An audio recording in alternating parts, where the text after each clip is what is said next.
Todd, you got another one going down. Yeah, this one was a fire, and we worked with the owners to get this donated to the city after the demo. So we want people to beware and be careful with the 4th coming up. Fireworks took this house out. Between that and the water damage, it's too far gone to save, so we're lifting this house. I know when we got here earlier, when the crew was setting up to take it down, you could tell probably about half the structure was already gone, most of the roof and so forth.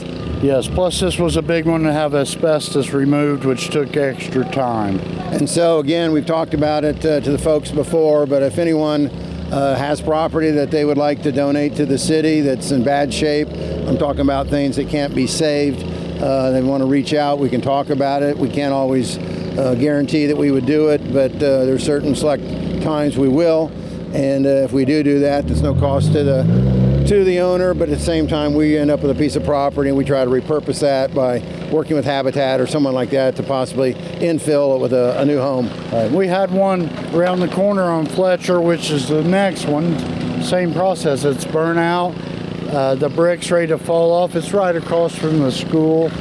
You know, we want to get those ones that really look bad when we have a school.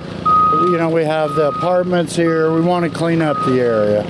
I know we had quite a few residents are out watching us today on this demo, and they expressed some concerns about folks being in the house, potential homeless and so forth.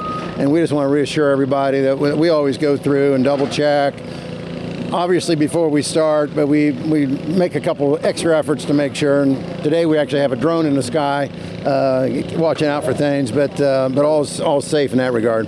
Yeah, plus we let our contractors know we always got to go through them, make sure we have the wires cut off, gas removed. There's a lot more to the demos than people realize. Right. But we want them to come down safe. We don't want anyone hurt. I want to take a minute to just ask everybody at home. I know 95+% or more of the folks at home do what you're supposed to do with respect to your properties, but make sure that you keep your properties mowed during reasonable times. And because what we don't want to do is have to go out and have the city send out a warning letter or eventually a fine letter and end up have to take it down or mow it ourselves, and then you end up with a lien on your property. We don't want that to happen.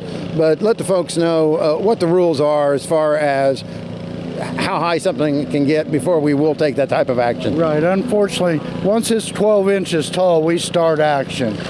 Most of the time we'll put a tag on your door, then they'll back up with a letter. Unfortunately, if you don't respond within the 10 days, you could end up in court action. But we'd much rather you mow it. Yeah, we're here to help, not to hurt you. Yeah, absolutely. We don't really have to do that at all. And you're probably thinking at home, well, 12 inches, that's too high, and it is.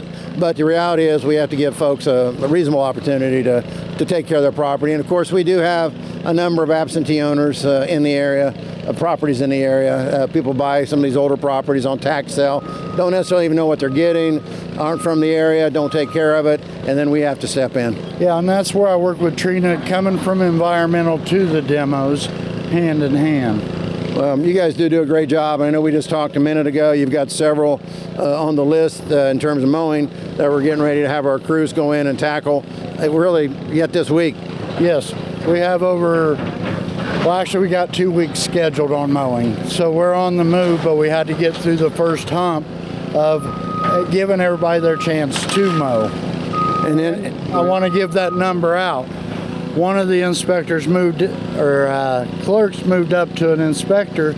We have a lot of people calling her number. They need to call 648-6055, and that's a 765 number.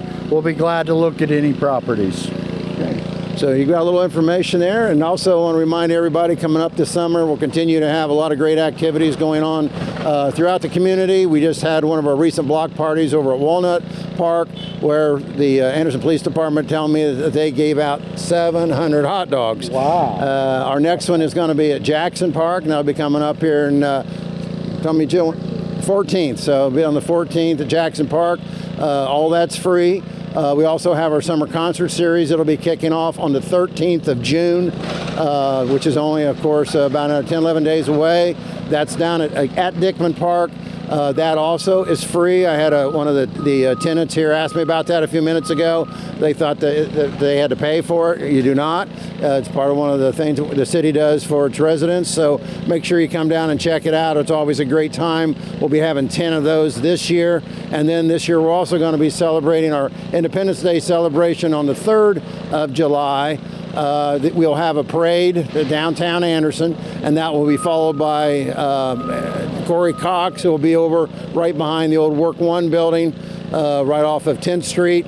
And that's free also, so come down and check that out, and then that will be followed by fireworks later on. Because it's the 3rd, we'll also have some special activities leading up to all of that for the kids over in the Work One area.